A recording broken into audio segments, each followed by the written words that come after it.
예수님께서는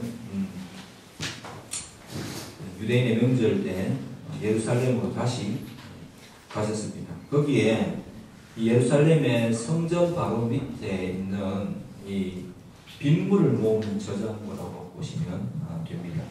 빗물 저장고, 나빌자 형태의 모양으로 윗셈, 아랫셈이 있었고, 뭐 제일 위에는 예루살렘 성전을 들어가는 양문이라고 했죠, 그죠? 양문, 양이 제물이 들어가는 쪽, 뭐 이렇게 되겠고, 그 다음에 윗셈, 아랫셈, 그러니까 빗물 저장고. 왜냐하면 예루살렘은 고지대예요. 그래서 물을 모아놓지 않으면 안 되는데 빗물을 저장한 장소였다, 이렇게 베데스다를 봐야 됩니다. 근데 이 베데스다라는 뜻은 벳 하면은 베델 하면은 떡집, 하나님의 집, 떡집 그런 뜻이고, 벳에스다 하면은 자비의 집, 은혜의 집, 또 아람어로 하면은 또 물이 모이는 장소. 에스더가 아니고 아스다 이렇게 표현하면은 또 그냥 물이 모이는 곳이라는 뜻도 있더라고요. 어쨌든 이 곳에 천사가 1년에 한 번씩 내려와서 움직이는데 먼저 들어가는 자가 다 낫게 되었다. 이거는 이제 칼빈은 이렇게 봤어요. 예수님께서 오시기 전에 행해지던 선지자 시대의 마지막 기적, 이렇게 봤고, 또 좀 더 다른 이제 예루살렘에 가서 직접 그 현장을 본 고증에 의하면 윗셈이 물이 꽉 차면, 윗저장고가 차면은 윗저장고, 아랫저장고가 이 통과되는 부분이 있어요. 그래서 수위가 높아지면은 아래쪽으로 물이 흘러가는데, 이 베데스다 이 연못이 어떻게 되냐면은 붉은 뭐라 그래야 됩니까? 붉은 그 위에 회벽을 발라서 만든 거라서 물이 이렇게 좁은 데로 위에서부터 흘러내려가면, 그죠? 막 소용돌이 치면서 부글부글 이렇게 탕류처럼 이렇게 거품이 막 나고 끓어오르는데, 거기에 이제 정결 내식을 행하기 위해서 오는 사람들이 그 물에 들어가는 그런 경우가 있어서 그랬다. 뭐 어느 쪽이든지 간에, 하여튼 그때 당시에 사람들이 그곳에서 일어나는 어떤 기적을 바라고 그 샘에, 그 연못의 옆에 한 6군데 이렇게 자리를 잡고, 물이 이렇게 뭐 소용돌이 치고 거품이 일어나면은 거기에 서로 들어가려고 했었습니다. 그런데 거기에 벌써 38년째 이 기적을 바라고 거기에 들어가기 위해서 오는 사람이 있었는데, 이 38년째 누워있는 이 사람의 가장 간절한 소망은 그 샘에 들어가는 거겠죠. 근데 가능합니까? 불가능합니까? 불가능하죠. 혼자서. 그래서 이 38년 된 병자의 안전병이라고 해야 될지 뭐 어떻게 해야 될지 모르겠는데, 어쨌든 이 병자의 가장 큰 희망은 불가능이었습니다. 불가능을 전제로 한 희망을 가지고 있었죠. 이 모습은 요한복음에 또 주제가 일치하는데, 예수 그리스도를 만나지 못한 인생은 희망 자체가 없습니다. 희망 자체가 없고 불가능에 가깝습니다. 왜? 사람이 스스로를 구원하지 못하기 때문입니다. 구원이라는 것은 늘 말씀드리지만 내 현재의 어떤 답답한 삶으로부터의 생각으로부터, 상황으로부터의 이제 해방을 부탁해요. 구원이라는 게. 그렇다면 이제 우리가 구원받는 게 돈으로 가능할까요? 돈이 많아지면 정말 구원받을까요? 만나는 사람들마다 이제 제 나이쯤 되니까 자주 이야기하는데 돈이 많아도 그 돈을 다 써보고 죽을 수도 없을 뿐더러 결국 일 중독에 걸려서 일하다가 어느 날 그 돈은 병원에 쓰게 된다. 네. 병원으로 다 약값으로 치료비로 날아가게 되더라. 아까 뭐 사무실에 보험으로 이렇게 저렇게 열심히 넣어놓지만 결국 내가 아프면 백약이 무효하고 거동을 할 수 없고 하면은 돈이 많아봤자 뭐 자기 사신에 그죠? 한 발짝도 움직일 수 없는 이 안전뱅이의 삶과 똑같아. 그렇게 볼 수 있겠고요. 우리가 유명해지면 또 아까 우리 대회 이야기한 대로 유명해지면 구원받을 때 행복해질 수 있을까요? 그 인기는 항상 어떻게 보면은 좋을 때도 있겠지만 급격하게 사라지는 신기루 같은. 그래서 연예인들이 우울증에 빠지고 깊은 디프레스 때문에 또 약을 하기도 하고 그런 식으로 하는 모습들을 우리가 많이 보게 됩니다. 그래서 인생을 구원할 수 있는, 인생을 이 답답한 순간에 구원할 수 있는 것은 어떻게 보면 내 생각이 완전히 변화되어야 되는 거죠. 그 상황을 바라보는 생각 자체가 완전히 변화된다면 우리는 어떤 순간에도 평안을 누릴 수 있을 겁니다. 내가 이 상황에 대해서 지금 내가 처해 있는 상황 그리고 또 내가 앞으로 가야 할 길 이런 것에 대해서 염려와 걱정이 없다면 그렇다면 그 순간이 현재를 행복하게 살아갈 수 있지 않겠습니까? 내 삶이 구원받은 거잖아요. 그것은 돈으로도 줄 수 없고요. 명예로도 줄 수 없고 정말 스스로도 그 생각을 바꿀 수가 없어요. 왜냐하면 상황을 다르게 생각할 수 있는 어떤 그런 기준을 인간은 쉽게 바꿀 수가 없기 때문입니다. 행복하지 않은데 어떻게 행복하란 말이냐 이런 논리가 성립되죠. 그런데 예수님을 만나게 되면 어떤 일이 발생하느냐면은 내 상황을 예수 그리스도의 그 눈으로 모든 것의 주관자 대신 예수 그리스도의 눈으로 내 인생을 바라볼 수 있는 시야가 트입니다. 그리고 제일 먼저 나의 이 답답한 상황을 보게 되고 그 다음에 주변을 보게 되죠. 그래서 내 답답한 상황에 대한 그 원인이 무엇인가를 찾아보면 결국 내 생각 속에 있다는 것을 발견하게 됩니다. 그 생각은 나만 가지고 있는 것이 아니라 모든 이 땅을 살아가는 사람들 자체가 다 자기만의 생각에 살아간다는 또 놀라운 사실도 발견하게 되고요. 그 속에서 그것을 바꿀 수 있는 유일한 소망은, 희망은 없다라는 것도 동시에 발견하게 됩니다. 그래서 그 유일한 나를 변화시키고자 하는 희망이 사실은 이 베데스다의 연못가에 있는 38년 된 병자나 오늘 살아가는 예수 믿지 않는 모든 사람이나 동일하다는 겁니다. 불가능이죠.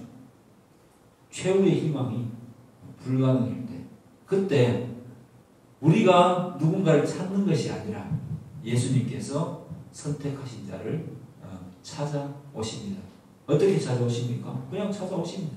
오늘 이 베데스다 목가에 38년 된 병자에게 찾아가셨던 것처럼 오늘날 어떻게 오십니까? 이렇게 말씀이 선포되고 말씀을 증거할 때에 여러분들 가운데에 말씀으로 여러분들의 마음 가운데 주님께서 찾아오십니다. 그리고 말씀하십니다. 네가 낫고자 하느냐. 유일한 해결책을 제시해 준 것입니다. 그러면 내가 네 희망을 그 불가능한 희망을 내가 대신 지고 저 못에 내가 너를 넣어줄 게가 아니라 네가 생각하는 그 문제는 내가 너를 향해서 명령할 때 해결했다라고 주님 말씀하십니다. 일어나 걸으라. 그래서 이 병자는 일어나 자기 자리를 38년 된 그 오랜 그 자리를 들고 못에 들어가지도 않는데 예수님을 만남으로써 오랜 오랜 그 선지 시대와 계시 시대가 끝이 나고 예수님을 만남으로써 자신의 오랜 그 소원을 주님께서 이루어 주시는 것을 경험할 수가 있게 됩니다. 그리고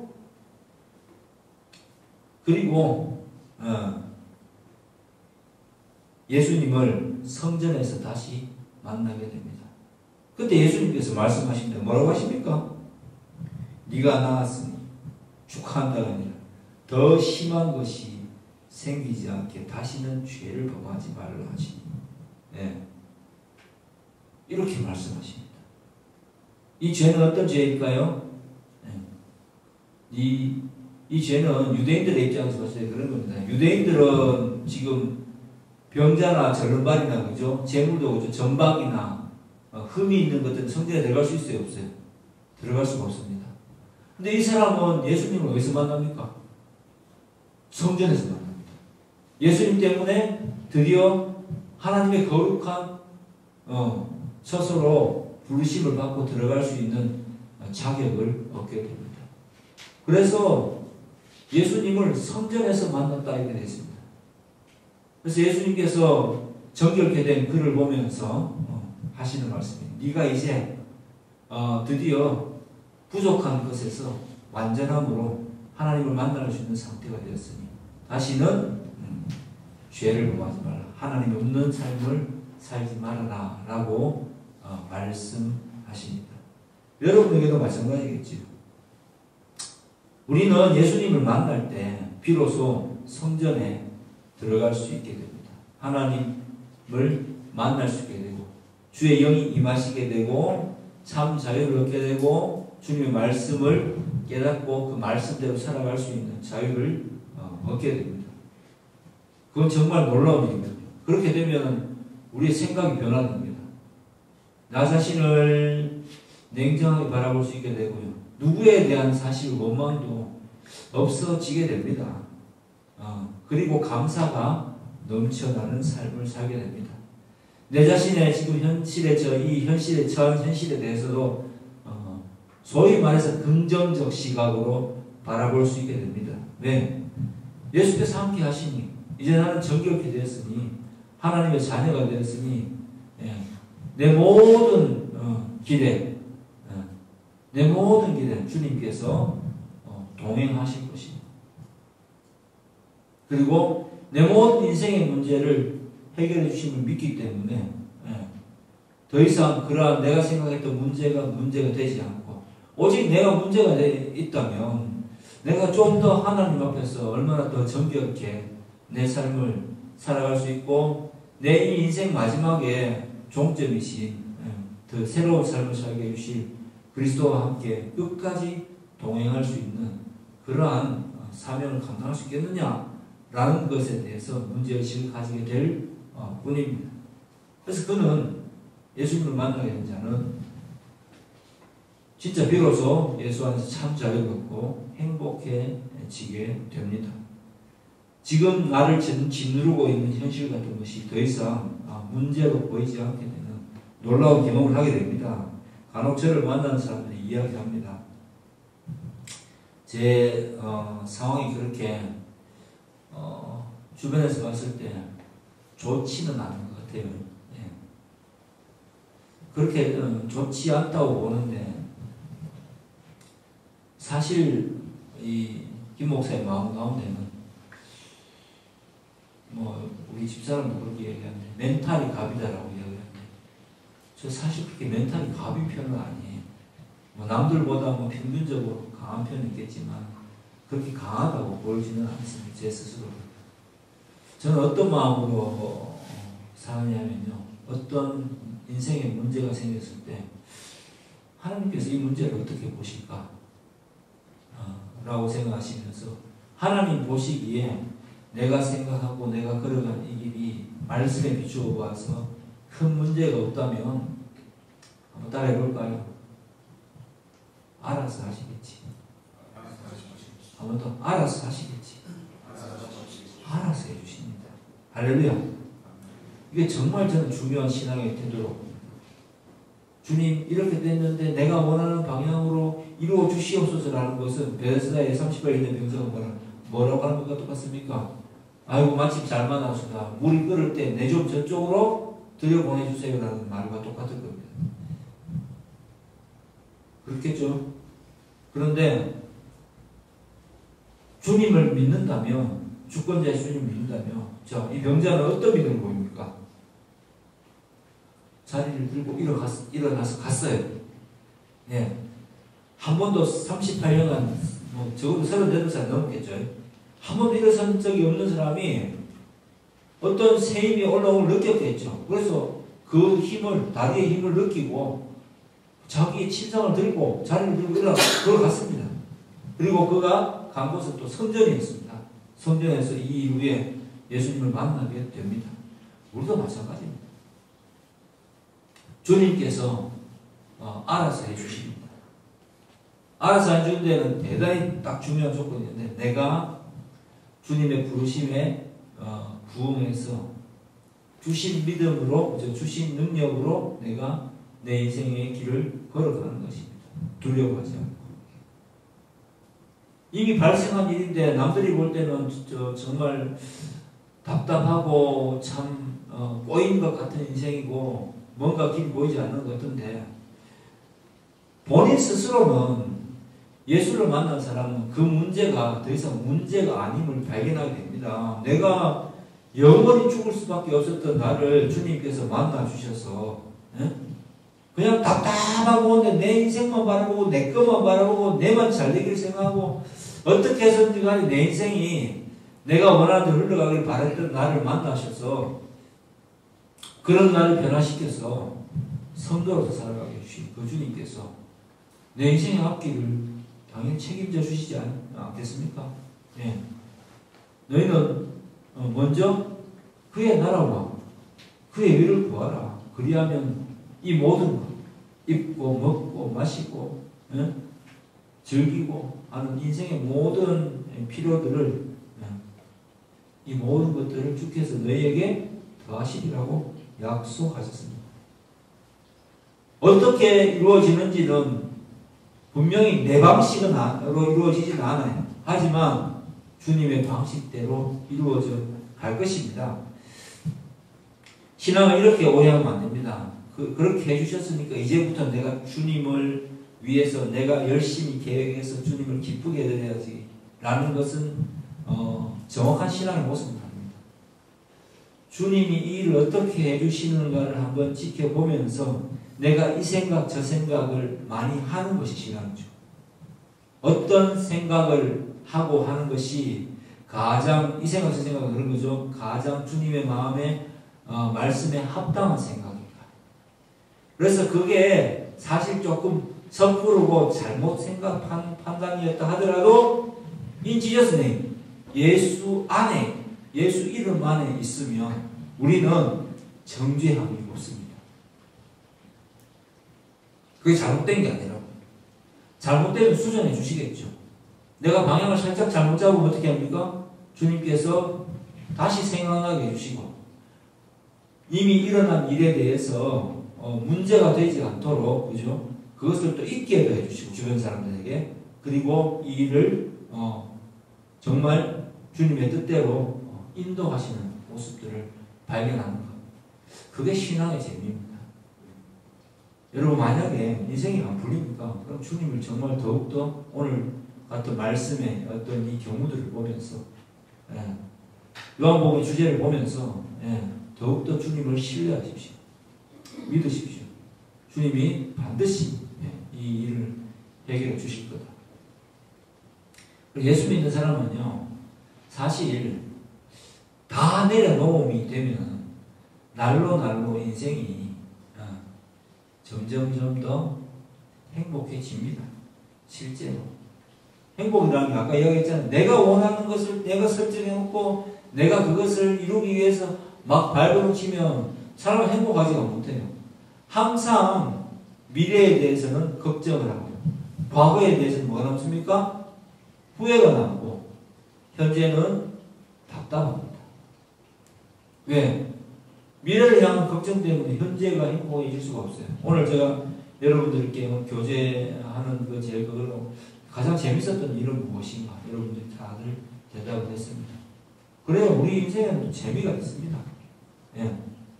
그걸 재미로 보지 않으면 내가 재미로 보지 않는 것이고 그것을 재미있다라고 생각하는 것도 내 자신이 재미있게 생각하는 것입니다. 인생은 별거 있어요. 예. 똑같은 문제를 넣고 정말 이렇게 되었네. 결국 주님 날 인도하실 테니까 이 답답한 상황에서 또 벗어나게 해주실 거예요. 예. 지금 내가 봐야 될 거는 내가 혹시 내 마음에 내 방식대로 이 문제를 해결하려고 하는 그런 어리석음을 범하지 않았는지를 돌아봐야 되는 거예요. 예수를 믿는 가장 큰 복이 뭐라고 했습니까? 나 자신을 냉정하게 바라볼 수 있게 된 것입니다. 내가 얼마나 재미없게 사는 사람인지도 볼 수 있게 되고요. 또 내가 얼마나 항상 어떤 생각에 사로잡혀서 현실을 행복하게 살아가지 못하는 사람인지도 보게 되고요. 여러 가지를 보게 됩니다. 사실 행복이라는 게 별거 있습니까? 내가 저번에도 이야기했지만 저 옆에 있는 사람들 보세요. 이 사람들을 하고 있으면 늘 옆에 있으니까 이게 얼마나 큰 행복인지 못 느낄 뿐인 거잖아요. 근데 떨어져 있으면 보고 싶은 사람이 있다면 그 사람과 함께 있을 때 여러분들은 행복한 겁니다. 행복을 강요하는 게 아니라 그게 진짜 행복이에요. 그리고 지금 현재 주어진 상황 속에서 미래에 대한 걱정, 난 몇 평짜리 집에 살아야 되고, 나는 어떤 차를 타야 되고, 나는 돈을 이만큼 벌어야 되고, 이런 거죠. 나는 빚이 없어야 되고, 죽으면 다 해결됩니다. 우스개예요. 천국 가게 되면 다 해결받습니다. 그런데 그런 생각 때문에 정작 지금 누리고 있는 행복을 바라볼 수 없는 시각을 가진 것이 예수를 만나지 못한 사람들의 특징입니다. 그래서 돈이 있으면 인생이 또 재미가 없어요. 왜냐하면 돈이 있다는 사실을 알리면 주변에서 막 달라들어서 그죠? 막 이렇게 뭐든지 빼들어 가려고 할 거니까요. 제가 만난 사람들이 돈 많으신 분들이 그렇게 이야기하더라고요. 그래서 그분들은 의외로 고독합니다. 예. 가족도 가족이 아닌 것처럼 고독합니다. 그래서 어떤 분이 그렇게 말씀하셨어요. 자기는 그냥 그렇게 산대요. 돈이 많거든요. 그래서 그냥 밥을 사면 되죠. 밥을 부지런히 사면 사람이 많이 굽습니다. 그 정도로. 그리고 내 혼자 먹는 것보다는 내가 필요해서 같이 먹어야 되기 때문에 그런 거고. 술을 한 잔 먹어도 혼자 먹는 것보다는 마시는 것보다는 여럿이 마시는 게 좋으니까 내가 거기서 씁니다. 그게 본인이 할 수 있는 행복을 이렇게 일궈내는 유일한 통로라고, 유일한까지는 아니고 어쨌든 즐거울 수 있는 통로다라고 말씀하시더라고요. 그런데 그걸 안 하면 주변에 사람이 아무도 없습니다. 소박한 가정을 이루고 싶습니다. 그런데 이미 때가 많이 늦어버린 것 같습니다. 자, 그러면 우리 예수 믿어요. 우리에게 정말 소박한 가정이 있습니까? 그리고 주변에 친구가 있습니까? 여러분 정말 감사해야 됩니다. 하나님께서 여러분 인생에 주시는 귀한 축복입니다. 결국 그게 축복이거든요. 예. 그 사람과 함께 살아가고 그 사람과 함께 음식을 나누고 그리고 여행을 다니고 또 그 가족들과 함께 또 잠자리에 들고 내가 오는 것을 기다리고 내가 가는 것을 그죠 또 기대하고 또 아쉬워하고 이런 삶의 연속이 사람과 사람 사이에 일어나는 가장 평범하지만 큰 축복인 것입니다. 아무도 나를 기다리지 않는다. 아무도 내가 어떻게 되는지에 대해서 무관심하다. 얼마나 불행합니까? 그러나 예수를 만나게 되면 제일 먼저 어떤 상황 속에서도 예수님이 늘 나와 함께 하십니다. 그리고 어떤 상황에서도 우리가 오늘 항해에서 찬양을 했는데 주님께서 내 손을 절대 놓지 않으시고 끌고 가십니다. 그래서 저는 낙심 금지라고 여러분 말씀드리고 싶어요. 낙심할 이유가 없어요. 예. 낙심을 한들 그 낙심을 하면 할수록 내 기분만 나빠지지. 그래서 우리가 예수 믿는 사람이 그죠? 관종들처럼 무한긍정 이런 게 아니잖아요. 우리는 근거가 있잖아요. 주님께서 알아서 하시겠지 이렇게 생각하고 내 삶을 그냥 딱 내 삶을 주님께서 인도하실 거라고 믿고 살다 보면 이렇게도 해결되네. 또 이 정도면 괜찮지 라는 생각 속에서 기쁨을 누리면서 살아갈 수 있게 될 것이고, 무엇보다도 이 38년의 병자처럼 비로소 성전 안에서 내가 고린도전서에 나와 있죠. 우리 몸은 거룩한 성령의 전. 이 거룩한 처소로 삼으신 주님과 함께 더불어 복된 삶을 누릴 수 있을 것입니다. 오늘 설교의 제목이 그것이죠. 유일한 희망이 불가능입니다. 이게 뭡니까? 예수 못 만난 자들의 상태입니다. 이 38년 된 병자가 예수님을 못 만났을 때는 유일한 희망이 불가능했어요. 희망을 아무리 품어봤자 자기 스스로는 못으로 내려갈 수 없었지 않습니까? 그런데 주님께서 그런 사람의 삶에 찾아오셨습니다.